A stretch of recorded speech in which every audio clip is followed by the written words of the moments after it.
S'il y avait bien une personne qui m'avait pas manqué pendant mes vacances et ma reprise, c'était bien notre indémodable Jean-Luc Mélenchon, qui s'est amusé à lire la lettre publiée par le MEDEF devant son public acquis, et c'est honnêtement une prise de parole extrêmement décevante, pas dans l'analyse parce que ça c'est toujours mauvais, c'est pas possible d'être décevant, mais dans la forme, Jean-Luc nous a habitués à beaucoup mieux. Ça, j'adore. C'est une figure rhétorique bien connue.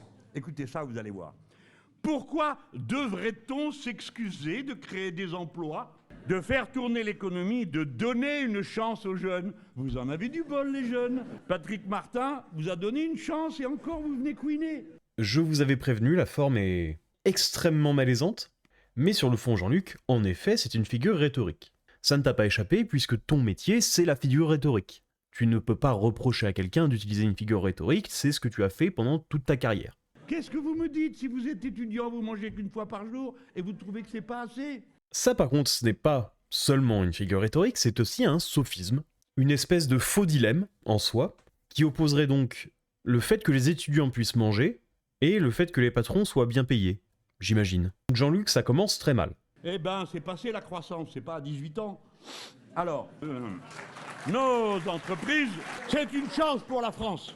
Bon, pourquoi je dis c'est une figure rhétorique? Quand avez-vous entendu une seule fois, un seul jour, dans une seule réunion, un d'entre nous dire au patron « Excusez-vous d'avoir fait de l'embauche ». C'est très simple, Jean-Luc. Avec le temps, les gens qui ne sont pas complètement ahuris ont compris que juste écouter ce que disait un politicien, ça ne suffisait pas. Votre profession tourne autour du mensonge. Un politicien de carrière sera toujours soupçonné d'être un menteur. Soupçon étayé par les 50 dernières années, pour être gentil. Donc ce qu'il faut faire, c'est regarder pourquoi il milite, ce pourquoi il vote. Quand on passe une carrière entière à vouloir augmenter les impôts, notamment de celui des riches, par exemple celui des grands patrons, avec un taux de prélèvement obligatoire aussi élevé, je pense que j'exagère vraiment pas en disant que rajouter encore de l'impôt c'est une punition. À ce stade, c'est vraiment du vol.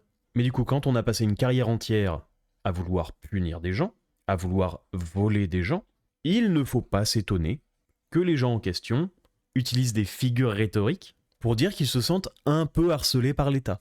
Est-ce que c'est arrivé une seule fois dans votre vie, vous autres les plus anciens?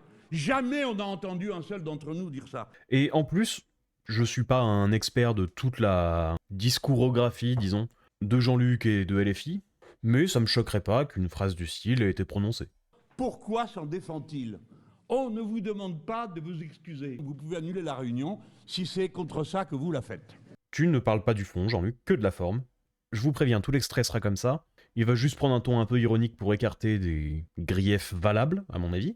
Les entreprises, petites ou grandes, ce sont elles qui font vivre le pays. Non mais sérieusement, combien ils ont payé le type pour écrire ça?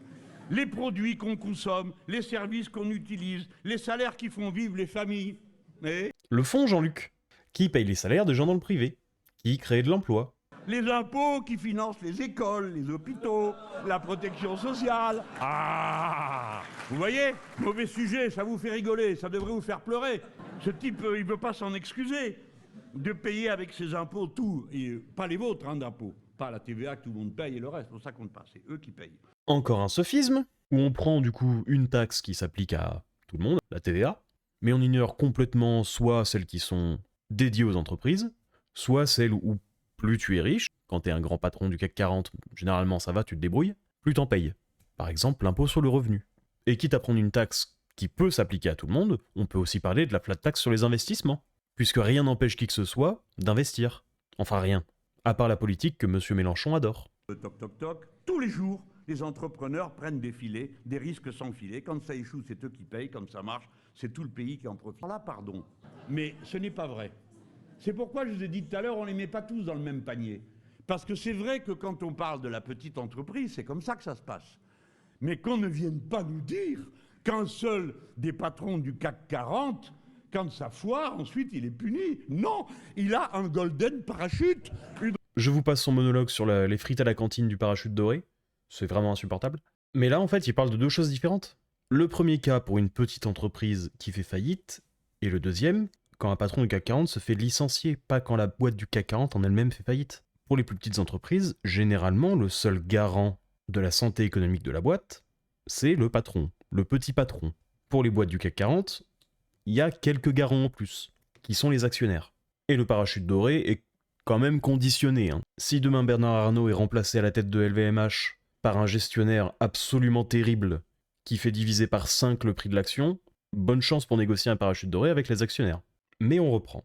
Bon, après passons, parce que stop à la stigmatisation, aux taxes et aux réglementations qui s'empilent toujours plus et au procès d'intention. Qu'est-ce que ça peut bien être? Manu, toi qui as d'imagination, un procès d'intention qui leur serait fait. On les soupçonnerait de se gaver et que c'est pas vrai? Pareil que tout à l'heure, on prend un truc facile à mettre de côté en faisant semblant de pas comprendre, et tout le reste par contre, tout ce qui est réglementation, taxation, on n'en parle pas. L'entreprise n'est pas l'ennemi de la justice sociale, c'est vrai. Mais vous voyez, pour laquelle je veux appeler votre attention. Mais qui a dit qu'on mettait en cause l'entreprise? Monsieur le chef des patrons, vous n'avez pas bien compris. À nos yeux, nous, parce que nous avons quelques connaissances de sociologie, pour ceux Faites bien attention à ce qu'il va dire, c'est important pour la suite. qui ne sont pas directement dans une entreprise comme salariés. Une entreprise, c'est d'abord un collectif humain. Cette phrase, rappelez-vous-en. Ensuite, c'est un savoir-faire collectif partagé par la division du travail qui fait que chacun apporte sa propre part. Nous, on n'a jamais mis en cause les entreprises. On a mis en cause la façon dont la richesse produite par l'entreprise est partagée entre ceux qui la produisent. Alors, C'est d'abord un collectif humain. un collectif humain. Manifestement, M. Mélenchon n'a pas entendu parler de l'auto-entreprise, de l'entreprise individuelle. Un boulanger qui travaille seul dans son local est une entreprise. Ce n'est pas un collectif humain. Ensuite, c'est un savoir-faire collectif partagé par la division du travail qui fait que chacun apporte sa propre part. Dans le cas d'une entreprise avec plusieurs salariés, pas nécessairement, déjà. Pour reprendre l'exemple du boulanger avec un salarié, ils peuvent complètement se relayer pour faire le pain et pour vendre les baguettes. Et attention, Karl serait pas très content, parce que la division du travail, ça mène à l'aliénation.